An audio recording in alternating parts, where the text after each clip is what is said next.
নমস্কাৰ। দীঘলীয়া 12 বছৰৰ পিছত ৰাজযোগ তৈয়াৰ হ'বলৈ গৈ আছে ৰাশি চক্ৰৰ কেইবাটাও ৰাশিৰ ওপৰত। এই ৰাশিৰ জাতক জাতিকাসকলে নতুন আয়ৰ পথ মুকলি কৰিব পাৰিব। কেৰিয়াৰ তেওঁলোকৰ নতুন আৰম্ভণি হৈ পৰিব। জীৱনত উন্নতি হ'ব, ধন আৰু নতুন চাকৰিৰ সুযোগ লাভ কৰিবলৈ সক্ষম হ'ব। আহক তেনেহ'লে আমি সুন্দৰভাৱে জানি লওঁ। যদি ভিডিঅ'টো ভাল লাগে লাইক এটা কৰি আমাৰ মনোবল বঢ়াব আৰু আপোনালোকৰ বন্ধুবৰ্গৰ লগত শ্বেয়াৰ কৰি তেওঁলোককো উপকৃত কৰিব। 1 নম্বৰটো মেঘ ৰাশি। মেঘ ৰাশিৰ জাতক জাতিকাসকলৰ কাৰণে এই সময়খিনি আশীৰ্বাদ স্বৰূপ বুলি ক'ব পৰা যায়। ধনৰ ক্ষেত্ৰত আপোনালোকৰ চলি থকা সমস্যাবোৰ সমাপ্ত হৈ পৰিব আৰু এতিয়া আপোনালোকে কিবা ক্ষেত্ৰত পৰা যদি আঁতৰি আছে সেই ক্ষেত্ৰত যোগদান কৰাৰ সুযোগ লাভ কৰিব পাৰিব। সুখ সমৃদ্ধি বৃদ্ধি পাবলৈ ধৰিব। যদি আপোনালোকৰ ক'ৰবাত ধন বন্ধ হৈ আছে তেনেহ'লে সেই ধন মুকলি হৈ পৰাৰো যোগ দেখিবলৈ পোৱা যাব। সময়মতে সকলো কাম কৰি সম্পূৰ্ণ কৰিব পাৰিব আৰু নতুন সুযোগ লাভৰো যোগ দেখিবলৈ পোৱা যাব। বন্ধুবৰ্গৰ লগত সময় অতিবাহিত কৰি আনন্দিত অনুভৱ কৰিব। কৰ্মক্ষেত্ৰত এটাৰ পিছত আনটো সফলতা আহিবলৈ ধৰিব। ধৰ্মীয় ক্ষেত্ৰত অনুকূল প্ৰভাৱ দেখিবলৈ পোৱা যায়। ওচৰ চুবুৰীয়াৰ লগতো আনন্দময়ভাৱে পাৰ কৰিব পাৰিব। নতুনকৈ কাম বিচাৰি থকা আৰু নিবনুৱাসকলৰ কাৰণে যথেষ্ট পৰিমাণে উন্নত বুলি ক'ব পৰা যায়। জীৱনত আহিব আপোনালোকৰ উন্নতি, নতুন চাকৰি সুযোগ লাভ কৰিব পাৰিব আৰু প্ৰচুৰ পৰিমাণে ধনৰ সম্ভাৱনা দেখিবলৈ পোৱা যাব পাৰে। আপোনালোকৰ নতুনকৈ কিবা কাম হাতত ল'ব বিচাৰিলে ল'ব পাৰিব। বিয়া বাৰুৰ ক্ষেত্ৰতো আপোনালোকে আগভাগ লৈ সুন্দৰভাৱে চাব পাৰে। ইয়াৰ পৰাও ভাল ফল অৰ্জন কৰিব পাৰিব আপোনালোকে। 2 নম্বৰ ৰাশিটো হৈছে কৰ্কট ৰাশি। কৰ্কট ৰাশিৰ জাতক জাতিকাসকলৰ যিহেতু বৃহস্পতি থাকিব, যাৰ ফলত আপোনালোকৰ সোণালী সময় আহি পৰিছে বুলি ক'ব পৰা যায়। যদি আপুনি দীঘলীয়া সময় ধৰি নতুন চাকৰি বিচাৰি আছে তেনেহ'লে আপোনালোকৰ অনুকূল প্ৰভাৱ নামি আহিছে। পুৰণি চাকৰি সলনি কৰিব যদি বিচাৰি আছে তেনে ক্ষেত্ৰতো আপোনালোকৰ অনুকূল হিচাপে পাৰ হ'ব। 2 জুনৰ পিছৰ পৰা আপোনালোকৰ জীৱনলৈ ডাঙৰ শুভ সংবাদ আহিবলৈ ধৰিব আৰু লগতে ভাল খবৰ আপোনালোকে লাভ কৰিবলৈ সক্ষম হোৱা দেখিবলৈ পোৱা যাব। ৰাজনৈতিক ক্ষেত্ৰত অনুকূল প্ৰভাৱ দেখিবলৈ পোৱা যায়।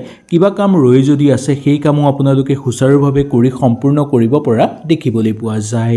শিক্ষাৰ মানদণ্ড বৃদ্ধি পাবলৈ ধৰিব। প্ৰেম আৰু দাম্পত্যৰ ক্ষেত্ৰত অনুকূল হ'ব। কেৰিয়াৰৰ কাৰণে আপোনালোকে চিন্তাৰ কোনো কাৰণ নাই বুলি ক'ব পৰা যায়। অৰ্থৰ উন্নতি হ'ব আৰু অৰ্থ উন্নতিৰ নতুন নতুন বাট আপোনালোকে বিচাৰি পাবলৈ সক্ষম হ'ব। ভাগ্যই পোনপটীয়াকৈ সহায় কৰিব।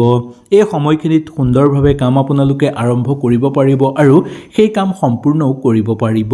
ভৱিষ্যতৰ কাৰণে যদি কিবা আপোনালোকে সংৰক্ষণ কৰিম বুলি ভাবিছে এনে ক্ষেত্ৰত আপোনালোকৰ অনুকূল হৈ পৰিব। কাৰ্যকৰী পৰিকল্পনা সুচাৰুভাৱে সিদ্ধি হৈ পৰিব আৰু এটাৰ পিছত আনটো পৰিকল্পনা আপোনালোকৰ সম্পূৰ্ণৰূপে ফলপ্ৰসূ হোৱা দেখিবলৈ পাব। 3 নম্বৰটো হৈছে সিংহ ৰাশি। সিংহ ৰাশিৰ জাতক জাতিকাসকলৰ কৰ্ম জীৱনৰ বাবে এই সময়খিনি বহু সুবিধাজনক বুলি ক'ব পৰা যায়। যিসকল লোকে ব্যৱসায় কৰে তেওঁলোকৰ কাৰণে যথেষ্ট পৰিমাণে লাভজনক হ'ব আৰু ডাঙৰ চুক্তিৰ স্বাক্ষৰ হোৱাৰো প্ৰবল সম্ভাৱনা দেখিবলৈ পোৱা যায়। চাকৰিয়ালসকলৰ কাৰণে মন পচন্দৰ কাম বিচাৰি পাবলৈ সক্ষম হ'ব আৰু কিবা কামত যদি আপোনালোকে বদলি কৰিম বুলি ভাবি আছে সেই কামো আপোনালোকেও সুচাৰুভাৱে বদলি হৈ পৰা দেখিবলৈ পোৱা যাব। ঠিকা টুকলি কৰা লোকসকলৰ কাৰণে অনুকূল প্ৰভাৱ দেখিবলৈ পাব। নতুনকৈ ঘৰলৈ মূল্যৱান সম্পদ অহাৰ যোগ আছে। পাবলগীয়া ধন ঘূৰাই পাবলৈ সক্ষম হ'ব। চাকৰিয়ালসকলৰ কাৰণে মন পচন্দৰভাৱে আপোনালোকে নিৰ্ণয় ল'ব পাৰিব। শত্ৰুৰ পৰাক্ৰম হ্ৰাস পাবলৈ ধৰিব। পিতৃ মাতৃৰ স্বাস্থ্য আগতকৈ আপোনালোকৰ উন্নত হৈ পৰাৰ যোগ দেখিবলৈ পোৱা যাব। মাটি বাৰীত চলি থকা সমস্যাবোৰ আপোনালোকৰ সমাপ্ত হৈ পৰিব। কৰ্মক্ষেত্ৰত এটাৰ পিছত আনটো সফলতা আহিবলৈ ধৰিব। ব্যৱসায়িক বাণিজ্যৰ ক্ষেত্ৰত যথেষ্ট পৰিমাণে উন্নত হৈ পৰিব। নতুনকৈ ব্যৱসায় আৰম্ভ যদি আপোনালোকে কৰিব বিচাৰে তেনে ক্ষেত্ৰতো সুচাৰুভাৱে আৰম্ভ কৰিব পাৰিব।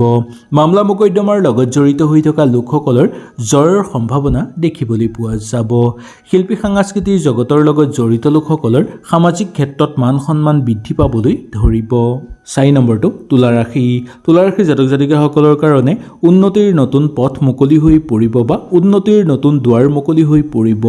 কাৰ্যালয়ৰ ক্ষেত্ৰত নতুন কৰ্মত যথেষ্ট পৰিমাণে প্ৰশংসা বুটলিবলৈ সক্ষম হ'ব।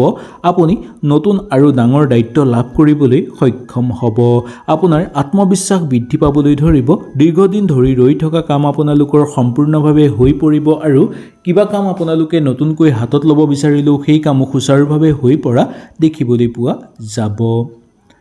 দাম্পত্যৰ ক্ষেত্ৰত সুখ শান্তিয়ে বৃদ্ধি পাবলৈ ধৰিব আৰু বন্ধুবৰ্গৰ লগত থাকোঁতে বন্ধুৰ সংখ্যা বৃদ্ধি পাবলৈ ধৰিব। ব্যৱসায়িক বাণিজ্যৰ লগত জড়িত লোকসকলৰ কাৰণে অনুকূলতাৰ মাজেৰে পাৰ কৰিব পাৰিব। সন্তানক লৈ আনন্দিত অনুভৱ কৰিব পাৰিব। স্বাস্থ্য আগতকৈ আপোনালোকৰ উন্নত হৈ পৰাৰ যোগ দেখিবলৈ পোৱা যাব। ওচৰ চুবুৰীয়াৰ লগত এটাৰ পিছত আনটো সুযোগ লাভ কৰিব পাৰিব। নতুনকৈ কাম বিচাৰি থকা আৰু নিবনুৱাসকলৰ কাৰণে অপেক্ষা অন্ত হৈ পৰিছে বুলি ক'ব পৰা যায়। মাথো অকণমান আপোনালোকে লক্ষ্য ৰাখিব আৰু স্বাস্থ্যৰ প্ৰতি অকণমান গুৰুত্ব দি আপোনালোকে কৰ্মত মনোযোগ দিবলৈ চেষ্টা কৰিব। পোহনীয়া জীৱ জন্তু ঘৰত যাতে হানি নহয় তাৰ প্ৰতি বিশেষকৈ লক্ষ্য ৰখাটো আপোনালোকৰ কাৰণে উচিত। 5 নম্বৰটো বৃশ্চিক ৰাশি। বৃশ্চিক ৰাশিৰ জাতক জাতিকাসকলৰ চাকৰি আৰু ব্যৱসায়িক ক্ষেত্ৰত আপোনালোকৰ লাভজনক হৈ পৰিব। আপোনাৰ আয় মাত্ৰা বৃদ্ধি পাবলৈ ধৰিব। নোহোৱা কামো আকস্মিকভাৱে আপোনালোকৰ হৈ পৰা দেখিবলৈ পোৱা যাব আৰু সেই কৰ্মৰ পৰাও সফলতা অৰ্জন কৰিব পাৰিব। পৰিয়াল আৰু বন্ধুবৰ্গৰ পৰা পূৰ্ণ সমৰ্থন লাভ কৰিব পাৰিব, যাৰ ফলত আপোনালোকৰ সকলো ক্ষেত্ৰতে উন্নতি হৈ পৰিব। মানসিক চাপ দূৰ হৈ পৰিব। ঘৰত সুখ শান্তি অটুট থকাৰ যোগ দেখিবলৈ পোৱা যাব। কিবা কাম যদি আপোনালোকে ঘৰতে আৰম্ভ কৰিম বুলি ভাবিছে তেনে ক্ষেত্ৰত সুন্দৰভাৱে আৰম্ভ কৰিব পাৰিব। শিক্ষাৰ মানদণ্ড আপোনালোকৰ বৃদ্ধি পাবলৈ ধৰিব। শিক্ষাগুৰুসকলৰ স্বাস্থ্য আগতকৈ উন্নত হৈ পৰিব। মনটো মাজে সময়ে আপোনালোকৰ চঞ্চল হৈ পৰিব পাৰে। মনটো স্থিৰ কৰিবলৈ চেষ্টা কৰিব আৰু লগতে খং আপোনালোকে নিয়ন্ত্ৰণ কৰিবলৈ চেষ্টা কৰিব লাগিব। সামাজিক ক্ষেত্ৰত খ্যাতি বৃদ্ধি পাবলৈ ধৰিব। ৰাজহুৱা কামৰ বাবে নতুন আৰু সফল দায়িত্ব অহাৰ যোগ দেখিবলৈ পোৱা যাব। যুটীয়াভাৱে ব্যৱসায়িক বাণিজ্য কৰি থকা লোকসকলৰ কাৰণে অনুকূল প্ৰভাৱ দেখিবলৈ পোৱা যায়। কৰ্মক্ষেত্ৰত চলি থকা সমস্যাবোৰ দূৰ হৈ পৰিব আৰু কৰ্মক্ষেত্ৰত এটাৰ পিছত আনটো সুযোগ আহিব। নতুনকৈ কাম বিচাৰি থকা আৰু নিবনুৱাসকলৰ কাৰণে কৰ্মপ্ৰাপ্তিৰ যোগ দেখিবলৈ পাব। 6 নম্বৰটো হ'ল মীন ৰাশি। মীন ৰাশিৰ জাতক জাতিকাসকলৰ সামাজিক ক্ষেত্ৰত নাম বৃদ্ধি পাবলৈ ধৰিব বা সন্মান বৃদ্ধি পাবলৈ ধৰিব। আপোনালোকৰ ধন সম্পত্তি পুৰণি সমস্যা আপোনালোকৰ সমাপ্ত হৈ পৰিব। যদি আপুনি শ্বেয়াৰ বজাৰ বা অন্য কোনো অনলাইনৰ কামৰ লগত জড়িত হৈ আছে তেনেহ'লে আপোনালোকৰ কাৰণে এই মাহটো আৰু এই সময়খিনি অত্যন্ত ফলপ্ৰসূ বুলি ক'ব পৰা যায়। কিবা ক্ষেত্ৰত যদি নতুনকৈ বিনিয়োগ কৰিব ইচ্ছা কৰিছে তেনেহ'লে সুন্দৰভাৱে কৰিব পাৰিব। হঠাৎ আপোনালোকৰ লাভ বৃদ্ধি হোৱাৰ প্ৰবল সম্ভাৱনা দেখিবলৈ পোৱা যাব পাৰে। মামলা মোকদ্দমাৰ লগত জড়িত লোকসকলৰ কাৰণে অনুকূল হিচাপে পাৰ হ'ব। কাৰ্যকৰী পৰিকল্পনা সিদ্ধি হৈ পৰিব। ৰাজনৈতিক ক্ষেত্ৰৰ লগত জড়িত লোকসকলৰ কাৰণে ভালে পাৰ হ'ব। নতুনকৈ কাম বিচাৰি থকা নিবনুৱাসকলৰ কাৰণে আশাৰ ৰেঙনি দেখিবলৈ পোৱা যাব। বিদ্যাৰ ক্ষেত্ৰত আপোনালোকৰ যশ বৃদ্ধি পাবলৈ ধৰিব। ওচৰ চুবুৰীয়াৰ লগত থাকোঁতে আন্তৰিকতা বৃদ্ধি পাবলৈ ধৰিব। ভ্ৰমণৰ নতুন সুযোগ লাভ হ'ব। খেল ধেমালি কৰা লোকসকলে স্বাস্থ্যৰ প্ৰতি অকণমান লক্ষ্য ৰখাটো ভাল। প্ৰেম আৰু দাম্পত্যৰ ক্ষেত্ৰত আপোনালোকৰ সুখ বৃদ্ধি পাবলৈ ধৰা দেখিবলৈ পোৱা যাব। সন্তানৰ কাৰণে আপোনালোকে সামাজিক ক্ষেত্ৰত সুসন্মান অৰ্জন কৰিবলৈ সক্ষম হ'ব।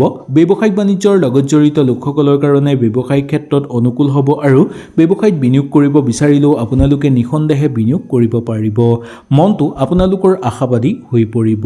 প্ৰশাসনিক বিষয়াসকলৰ পদোন্নতিৰ যোগ দেখিবলৈ পোৱা যায় আৰু চাকৰি কৰি থকা লোকসকলৰ কাৰণেও পদোন্নতিৰ যোগ দেখিবলৈ পোৱা যাব।